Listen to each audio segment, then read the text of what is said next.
really privileged to be joined by this group of thought leaders in the space of architecture, and everyone here brings a different perspective to this conversation, which is why I think it's going to be fantastic. It's the first time we've had 6 people at once on Architect Tomorrow, so it's going to be interesting to see how this works. Bit of test and learn, always good. What's interesting for me this year is we're still debating the profession, right? We're still facing this existential crisis. I don't know if that's just because we're conscientious, over-analytical thinkers that are constantly, looking inwardly. Are we good enough?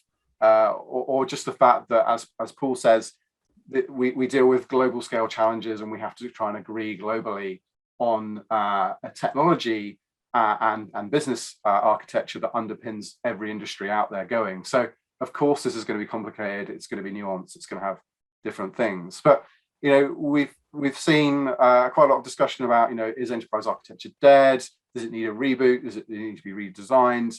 Does it need to be replaced by other things? There's, of course, there's been lots of initiatives, haven't there? There's been TOGAF, which I have a bit of a love-hate relationship. There's been various sort of attempts to do some of these things, but I think, by and large, they're perhaps used in pockets. It's not widely standardized. Chris Potts, I wanted to ask you, because I know this came your way recently on social media. Is enterprise architecture dead? Has it failed? But given you mentor quite a few enterprise architects out there, I just wanted to kind of get your perspective on isn't this dead now? Because that's what everyone's saying, right? No and no is the answer to that. I'm still very much alive, and the work I do is very much alive, and the people I mentor, their work is very much alive and valued by the people they work with. In fact, I don't have an existential crisis about my role as an architect and designer. I don't know anybody actually personally that I've worked with over the years who ever had an existential crisis. So we might come back to who exactly has this existential crisis if it's interesting. What I would say is that this conversation that happened on LinkedIn the other day was a bit of dodgy marketing between you, me, and the audience. So I don't give it too much oxygen by referring to it too much. So no, it hasn't, and no, we haven't. And what bothers me a lot as a mentor is I'm working with people to help boost their success in the job they've currently got, help sort of plan and boost their careers. And we're talking about people's passions and livelihoods here, their careers. And sort of throwaway comments on LinkedIn are all good fun, possibly. But if anything like that really caught on, we are talking about people's livelihoods, and that bothers me a lot. Yeah, in my experience of being an enterprise architect, I think there was an awful lot of internal pushback, right, on enterprise architecture, because sometimes it's inconvenient. What architects call out is like, no, you shouldn't be taking shortcuts there, or you should be taking a bigger picture view of what you're doing.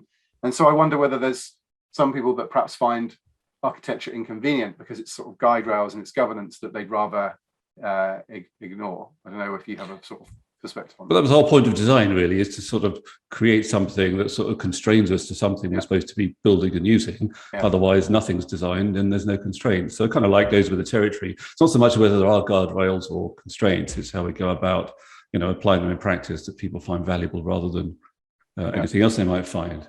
Yeah. So yes, to go back to, is enterprise architecture dead? No, but I'm the guy that wrote a book about 12 years ago called Recreation. And I explored at the time in fictional form quite a lot of the experiences I'd had, but not with the same people in the books. And actually, it seemed a fun thing to do at the time, and it sort of caught on. It's say you're a new enterprise architect into a company, and you go into the chief executive, and he says, "What do?" You go, "Enterprise architecture," and he goes, "Me too.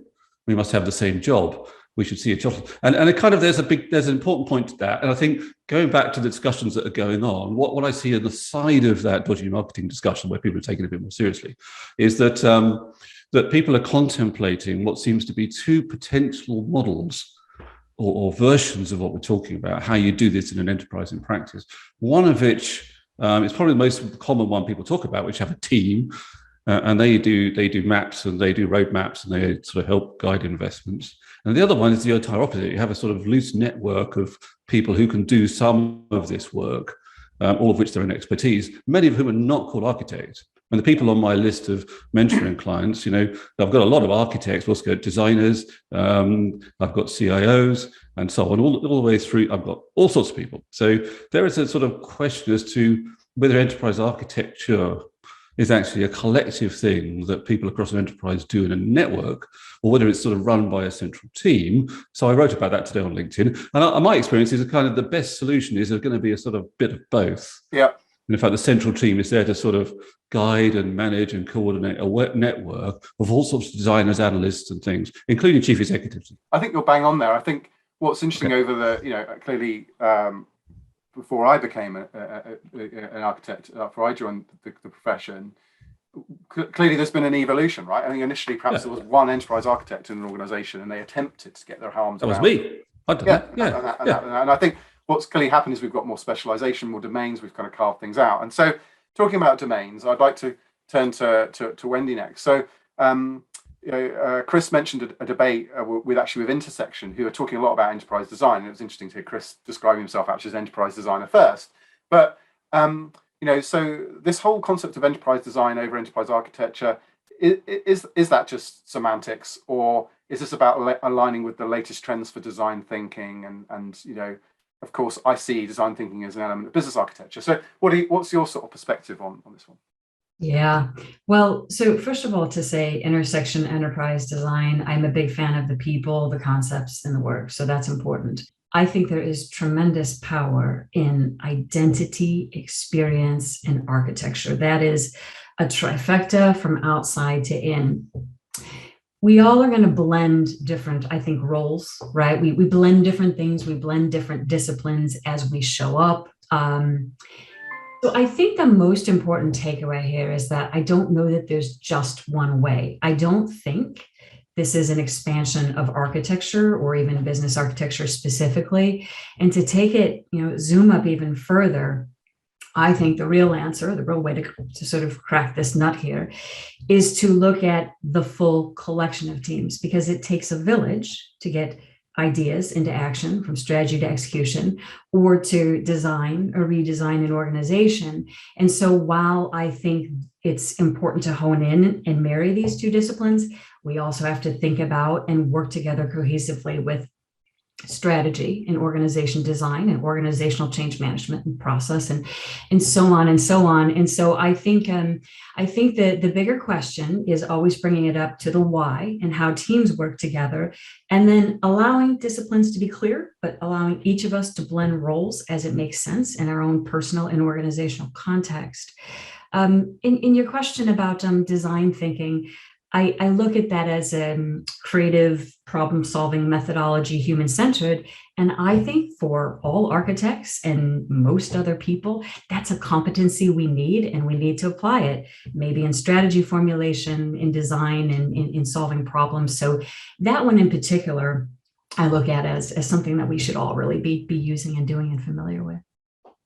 No, I really like that. Thank you. And I think the concept of, ultimately architecture work gets done or design work gets done, and how that exactly is sort of shaped and works in your organization comes back to this phrase that I really like, which I think Colin Smart actually said at an enterprise architecture conference, which was that you have a garden regardless whether you have a gardener or not. You have an enterprise architecture regardless whether you have architects, and quite how you just choose to manage that garden, and is up to each organization to kind of work that out, what works best for them. And so, Chris Lockhart, it isn't a lot of the challenge in this space that it's hard to measure the success of EA then? It's hard to, I guess this is where it differs from a garden. It's fairly obvious when a gardener's been to a garden because it looks a lot neater than when it's just allowed to grow weeds. But in my experience, it's always hard to justify architecture initiatives because it's like sometimes people don't really trust you that if you don't have it, it's going to be better than without it. I mean, I'll paraphrase something, right? The business of a business is their business, right? It's not to build cool technical implementations of things and, oh, look at this dashboard. This is so cool. Look, we're going to invest all this money in Snowflake and we're going to connect and it's going to be amazing. All this technical stuff. At the end of the day, it's like, so what are you, if you're using it to facilitate decision-making, either with better data or maybe it's done cheaper or faster or whatever, so you can get a competitive advantage, great. If it's done for the sake of just doing it because it's cool, because you have an IT budget, you got to spend it. I mean, that's not the reason to do it, right? I mean, And I mean, this shows up, right, especially in the consulting space. In all my years of working in consulting, either technical or management advisory consulting, we never sold an architecture project ever, right?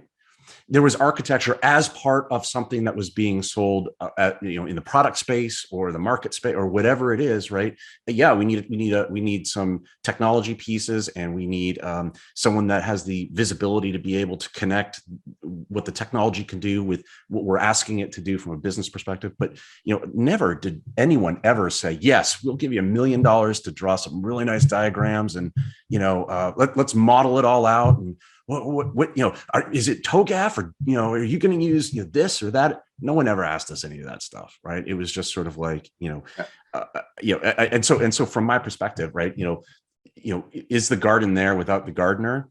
The business is there, right? And the functions, the activities that I know Paul, right, is in particular really wants to codify into, like, this is what architects should do and how they should do it. Those things in some form or another kludgy kind of sort of happen sometimes anyway, right? In other words, it's not maybe done effectively, maybe it's not done well, but someone figures out something. And you can see the differences between businesses that have this really well figured out and those that don't, right? And you can see how they perform differently.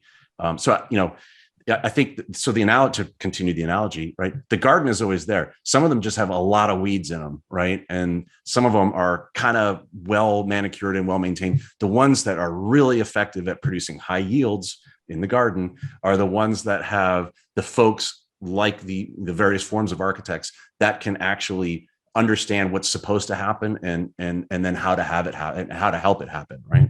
That would be my take. I don't want to wade into, by the way, design versus architecture. That's not my forte, so I don't want to touch that one. I feel like that's very much a semantics kind of thing that would waste a bit philosophical rather than practical and pragmatic. But staying on the kind of IT sort of, nice that you flagged this whole IT sort of piece, because of course there's the whole debate about, is EA and IT and all that sort of stuff. But again, we'll park because it's been done to death before. But what I wanted to do was talk to Phil about some people that are going even further than that and saying, actually, we don't need the IT department, let alone architecture anymore, right? IT is dead. And it's interesting. A former boss of mine, a former architecture boss of mine, even said this to me a couple of years ago. He sent me a message saying, "You're still doing architecture. Hasn't AWS and Azure sorted all that out?" And I did sort of chuckle, but. And he knows it's not just technology architecture. He knows about business architecture as well. But so I think he was just trying to wind me up. But clearly there has been a bit of chatter as well, haven't there, Phil, about, do we even need the IT department in a time when we have cloud service providers? Do we even need technology architects in end user organizations? What do you think? When I hear someone say that IT is dead, I know that I'm talking to an accountant. Okay? Those are the people that say that kind of stuff. You know what? I've been at this a long time, and I remember having these conversations many years ago. Is it just like plumbing and all of that kind of stuff? And then obviously, listen, if there is not a problem here to solve, we shouldn't have a job. But there is a problem here to solve, and that is what we are here to do. And so I think that's why this gets done. And to me, I always wonder about inside various organizations, what were the presenting problems that someone said to begin with? This, like, we need a plan, because Heggledy-Peggledy isn't doing this yet, or doing this for us anymore, right? I mean, Oliver, you can build a doghouse out of anything, but you cannot build a castle out of anything. You got to have a plan, right? And I think if you're going to put together a city or anything that's complicated, anything that is non-trivial, then it's going to benefit from thinking about the design of that thing, right? And how are we going to build it? And what are the tools and rules and all of that kind of stuff? So I'm not worried about this being dead, because here I am. I'm an old man and we're still talking about this. Yeah, and again, I don't want to get into the whole IT versus digital debate, because again, that's another one that's been done to death. But Paul, we come to you, and I know you've probably been itching to jump in. So well done. Thank God for mute. Yeah. You were very, very well behaved and muted. So well done. But look, I mean, yeah, you and I have been working on the Bitterbock, and what was really interesting for me was the piece that you put out recently around the practice model, and the article that you wrote kind of accompanying that around that you were challenging the need for enterprise architects as a role, and you were saying, correct me here if I'm wrong, absolutely we need specialists, we need different domains, we need a practice model, but actually we need a chief architect over the top of that. Talk to us a little bit about that and why you think that's the case now rather than EA. Well, first and foremost, I don't need you laying you were challenging the need for chief architects as the byline for the what people were. So I ask questions. My bright idea years and years ago was exactly this collaboration, which was professions follow rules, right? That for some, you get one of two things. You get this maximum amount of freedom to do whatever, to call enterprise architecture, domain architecture, platform architecture, software business. We have the maximum amount of freedom with the least amount of liability right now. So that's a good thing for us, right? We can charge massive daily rates and have absolutely no consistency and no credibility at all as a group. Now, I wouldn't lay that at the feet of anyone on this call. You're all successful, you're all capable, and you're all driven by ethics. But that's not the other people. I've had an architect from a major organization say, it is well known in our organization that we do not care what our customers need, only what they will buy, with the title of chief enterprise architect at that company. Professions follow rules. Those rules are there for a purpose. If half of the things that we've said on this call, if you applied those to doctors, all of us would be dead. All of us, right? There is no, the CEO of a hospital is not the chief of medicine, right? The chief of medicine sees patients. The CEO runs a business. They are definitely, and I have interviewed chiefs of medicine on this. They are interested in the same things.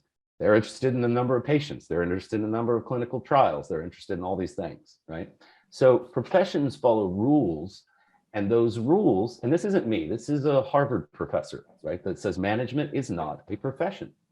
This is the Susskind brothers that talk about the future of professions, right? We have a societal proposition.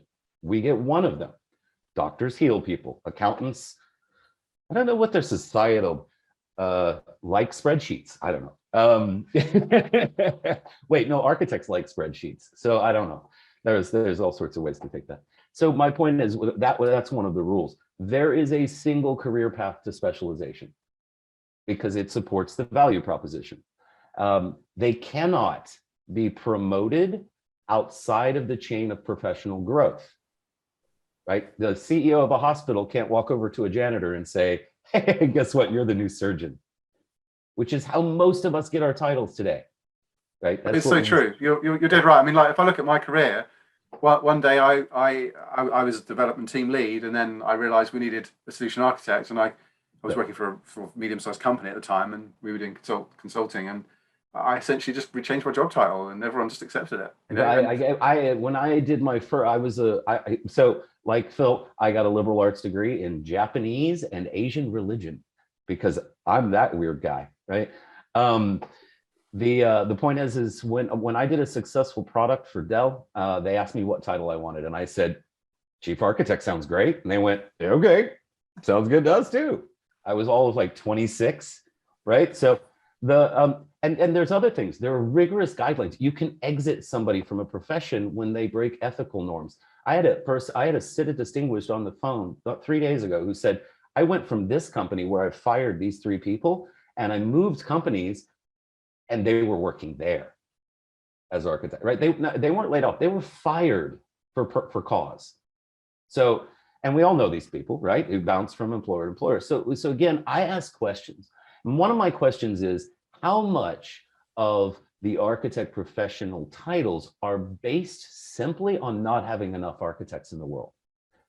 Are based on scope. So why do we have enterprise architects? Well, we didn't have enough architects, so we had to move up to cover more scope.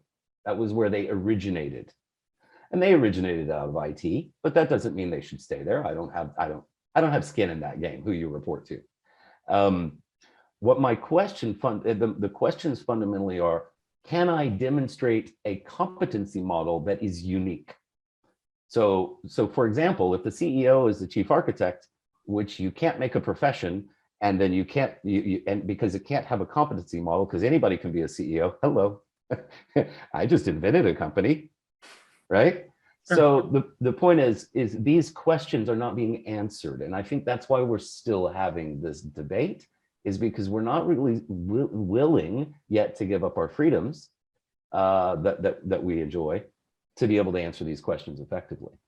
I mean, you're right. We turkeys don't vote for Christmas, right? And so if someone says, do you know what? Do you want lots of flexibility about what you call yourself, the work you do, the frameworks you use, or actually, do you want to be more like a doctor? Do you want to pay, thousands of pounds extra qualifications and professionalization and all this sort of stuff? Of course, everyone's going to vote for the cheaper, more flexible, looser sort of version. And then we're back to trust, don't we? We trust that we get the hiring process right, that we get other things like that right. But I mean, I'm interested though, Chris Potts, in your thoughts on this. I mean, do you think we need, is this a problem? Is EA sort of still a Wild West, or do you think it's been around long enough now that we can weed out the sort of unethical ones relatively easily? I mean, what's your take? Yeah, I will comment on that. Just come back to, I want to agree with something Paul said, particularly because this thing that happened the other day on LinkedIn, if we were a regulated profession, that will be considered bringing the profession into disrepute. Okay, because it affects everybody in the profession if somebody speaks out sort of a bit randomly with things like our profession is dead, our profession has failed. And so bringing in, if we did bring up, we're able to bring in sort of formal standards around how we communicate. Of course, we would deal with the cowboys, if you like, with your Wild West thing. That's what professions do. I mean, they do, and they need to, because we can't have doctors, taking Paul's thing, being bad doctors. But the question of bringing it into disrepute is an important one. And we do have the freedom, as people have had recently, to express anything they like about anything to do with an enterprise architect. And there's nothing we can do about it apart from say, well, that's freedom of expression. I'm just reflecting, and the work that I do is with people who are doing architectural work. And so what defines what we do is that they are doing things that are valued based on how we value architectural work. They are doing architectural work. They don't have always architect job titles. Some of us have been CEOs, it's true. And I'm here when they want me to help them do the architectural work they're doing. So in the situation, a number of people who said, look, I don't have an enterprise architect at the moment.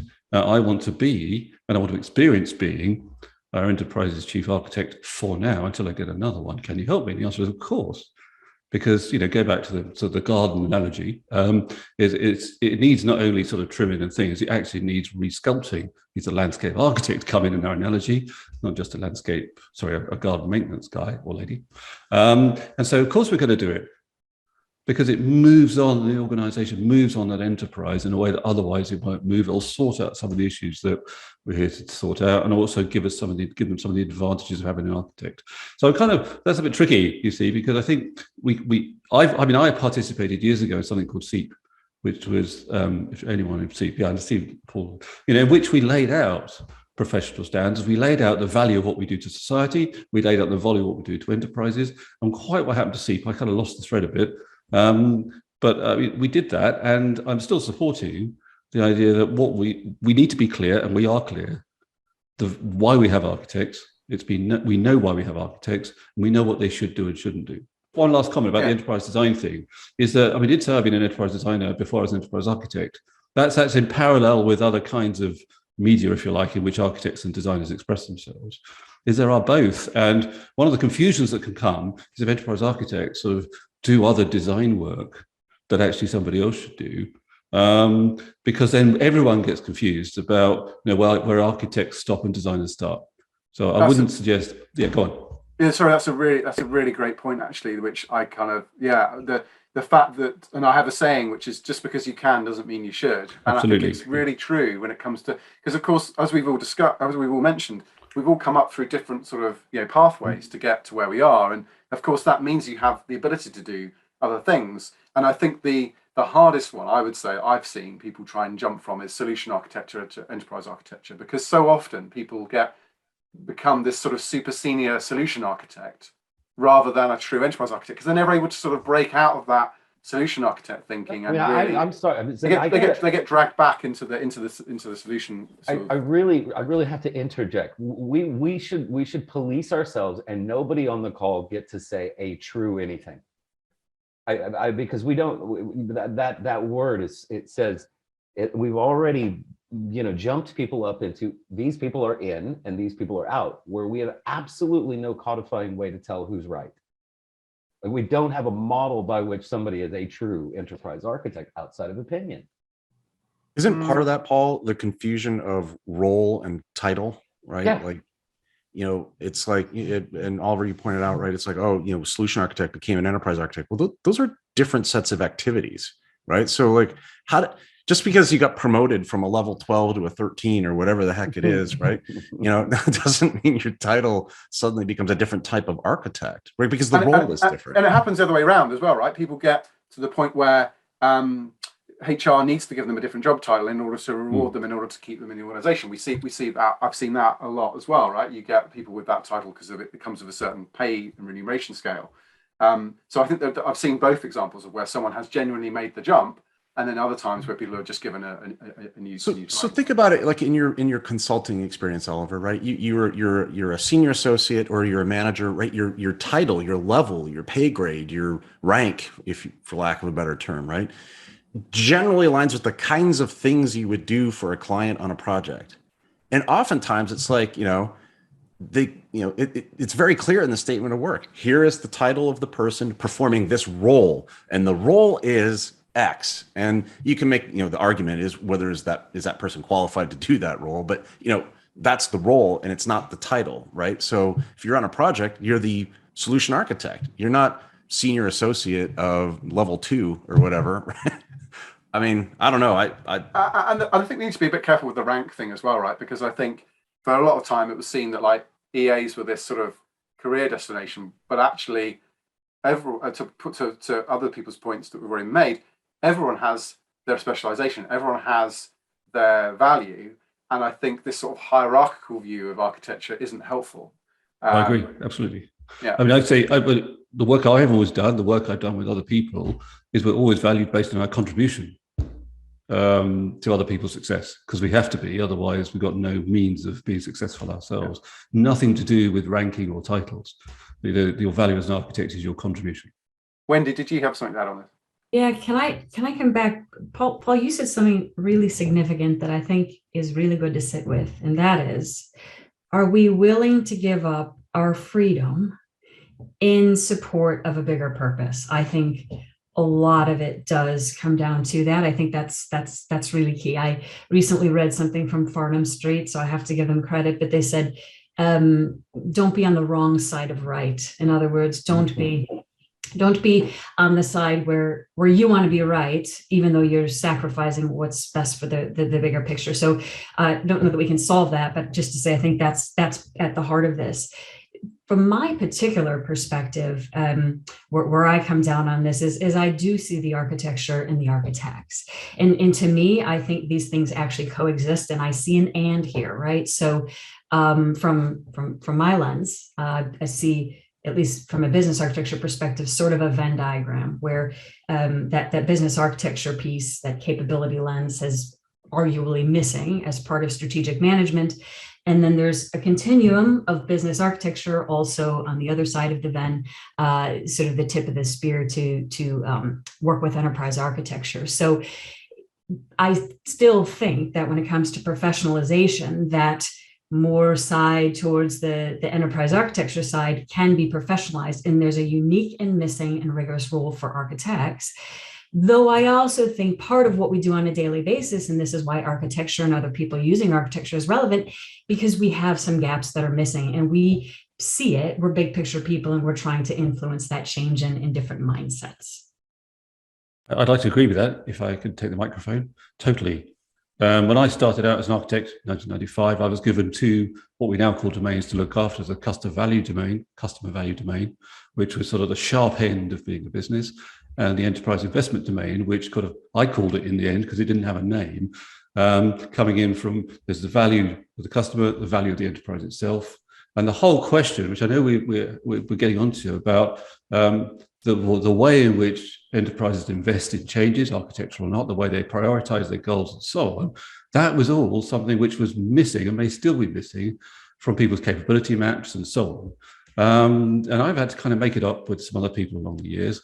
And so, yeah, the missing bits, because we're big picture thinkers, it all started with the executive saying, how do we know our projects are achieving our goals? It's like, well, yeah, so just want to agree with you in a long way around. Enterprise investment, at the time I started, was completely missing. And it's something I've ended up working on a lot. You know, I want to really, really highlight how important that is as a competency. So, you know, we get booed at, the funny thing is I think I designed a perfect spot where I get booed at every conference I go to because I make somebody so angry. So we speak at software architecture conferences, and we work with dev leads or solution delivery, you know, engineers that want to become architects. And we say, no, you want to be a software architect, you have to learn business skills. You have to learn investment planning and prioritization. You have to learn, you know, customer journeys, and you need to understand capabilities and objectives management and these things. And they say, why? That's not architecture. And if you take the thought leadership in that space, that, you know, there's a real live debate. If you don't write code every week, are you an architect? Yeah. And so we have these Venn diagrams, as you said, and I think that was probably the most brilliant angle of that, of the people with the title architect in it. And then these public, very, very public, no, the ones I worry about in front of our stakeholders. We have these horrible sort of pointing fest. You're not a real architect. No, you're not a real architect. And it's like 20 years of that. And it's no wonder then that the business stakeholders start to go, what the hell? And I'm really confused. Yeah, why do I value am I getting out of this? Are you a strategic management consultant? Because I can go hire McKinsey or Arthur, you know, Anderson or whatever, and I can go get me a strategic management consultant. They have an MBA from Harvard. They've worked in my industry for 25 years. They know, you know, they consult with CEOs every day. They're a partner. I can go get that person. Why do they need to be called an architect? What value to society and to our profession does that bring? Yeah. Look, clearly we could go on about this topic for a long time. And the beauty is we are going to continue this conversation on each other's podcasts. So I look forward to picking up the thread. I mean, clearly there's the consulting architect sort of angle. There is the technology sort of architect. There is the business architect. There is the portfolio management and investment sort of side of this. There's all the different dimensions. And I think for me, I mean, I'm not going to be able to close this because this conversation is going to continue, but let's sort of put a break on it here and say, I think everyone knows I try to be as pragmatic as possible. And for me, I think that there's a whole bunch of reasons we touched on why this is such a problem, but it's the fact that I think that there's so many different businesses and different industry sectors we work within, as well as the fact that the world of technology is never going to stop changing, right? There's always new innovation, and there's and so in a way, because we see all this stuff changing and all this innovation, I kind of feel like that means we reinvent ourselves as well as architects to remain relevant, but also to kind of keep current and keep up. And I think that maybe there's a bit of, no, we've been around long enough now.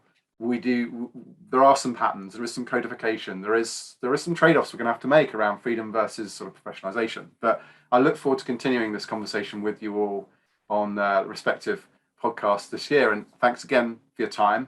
It's good that we got some proper argument going on, which is always good. Thank you for calling me out, Paul, on stuff. And I look forward to that continuing on the next one. Thanks, everybody. Yeah. Thanks for the invitation. Thank you. Yeah, thank you.